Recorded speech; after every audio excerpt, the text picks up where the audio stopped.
bagajului genetic al celulei cu transformarea lor în celule canceroase, în celule mutate.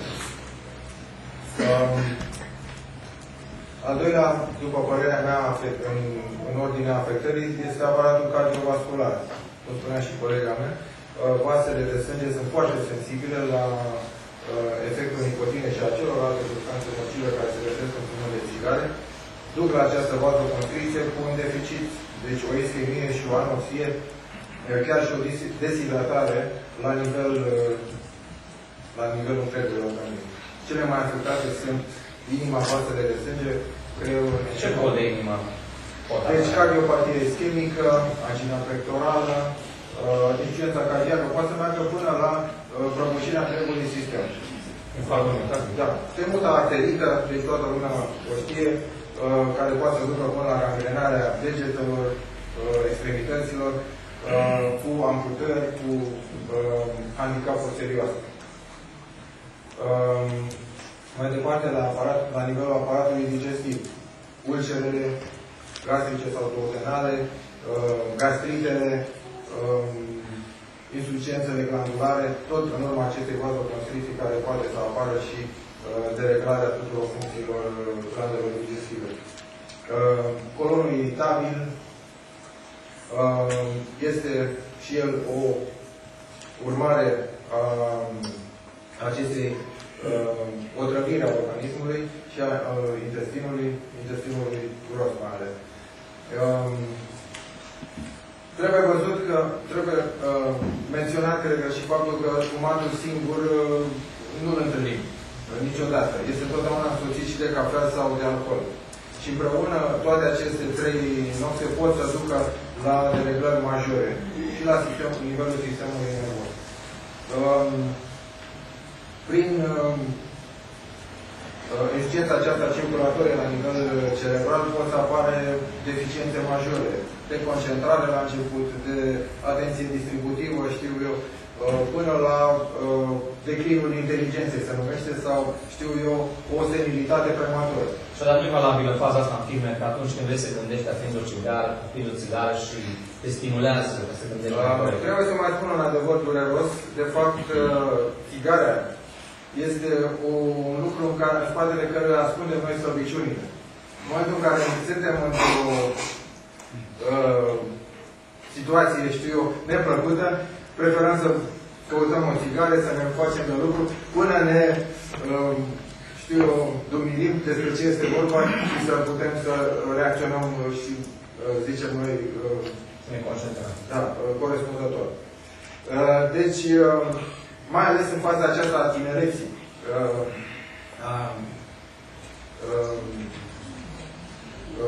dezvoltării acestea a personalității în copilărie și adolescență, apare această nesiguranță și această, știu eu, slăbiciune de caracter, pe care o ascundem în spatele așa. De fapt, nu ne dăm seama că în felul acesta ne bătem un cui și mai puternic în pantofi și avem pe urmă și mai multe probleme, pentru că acesta trage după sine, este o reacție în lanț, un lanț a slăbiciunilor care va aduce slăbiciuni și mai mari și nesiguranțe și probleme în continuare. Mulțumim, domnule doctor, pentru intervenția din după amiaza aceasta. Așadar, ați văzut, dragi prieteni, dragi invitați, că tutunul afectează și organe, dă și boli. Practic, sănătatea noastră este perturbată în mod serios din cauza acestui viciu. Priviți, vă rog, această imagine. Întrebare. Îți este tot una cum arată plămânul tău?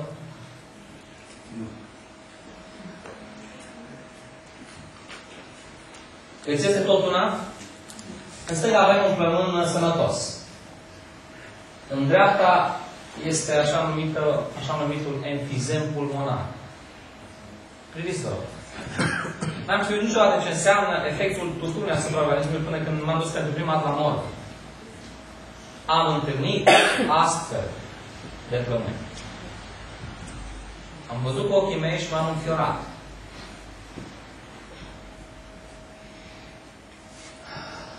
Priviți, vă rog, un cancer pulmonar. cum în plămâni deja explodează focare de cancer,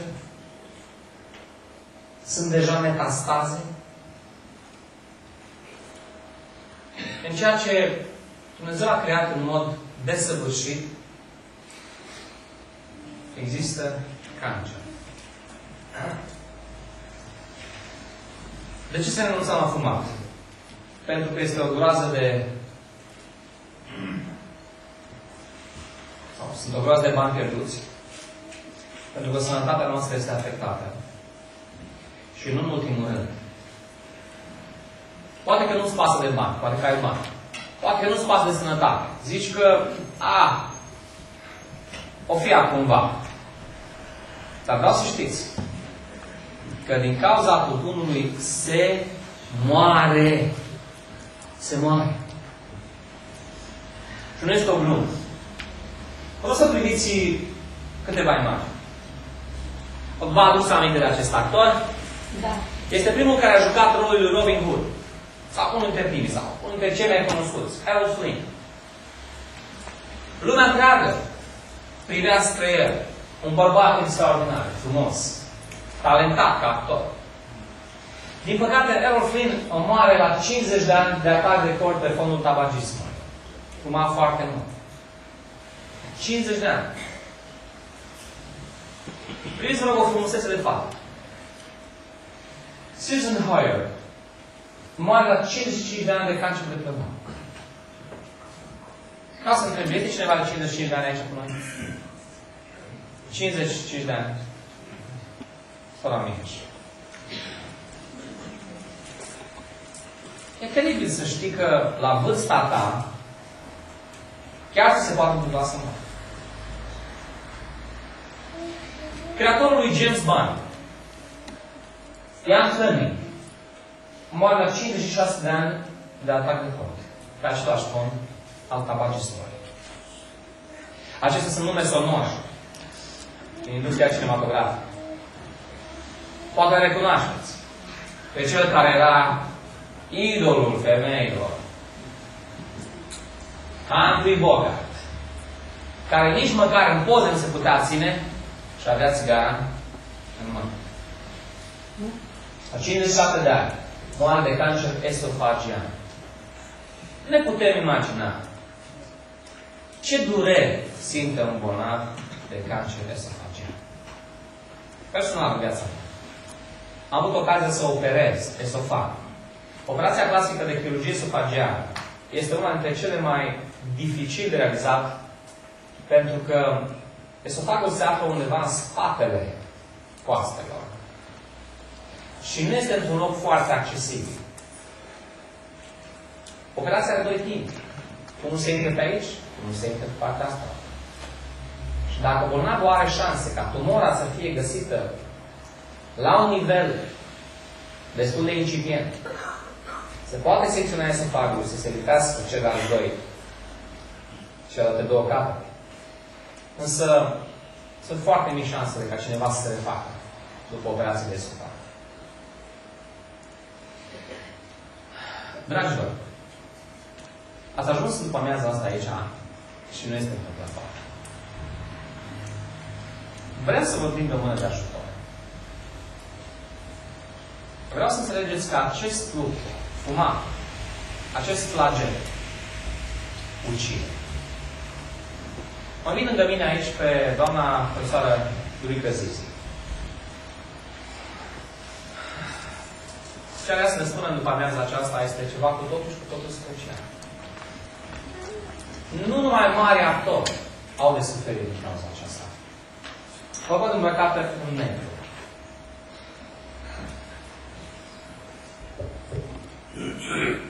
Secvența este foarte dură.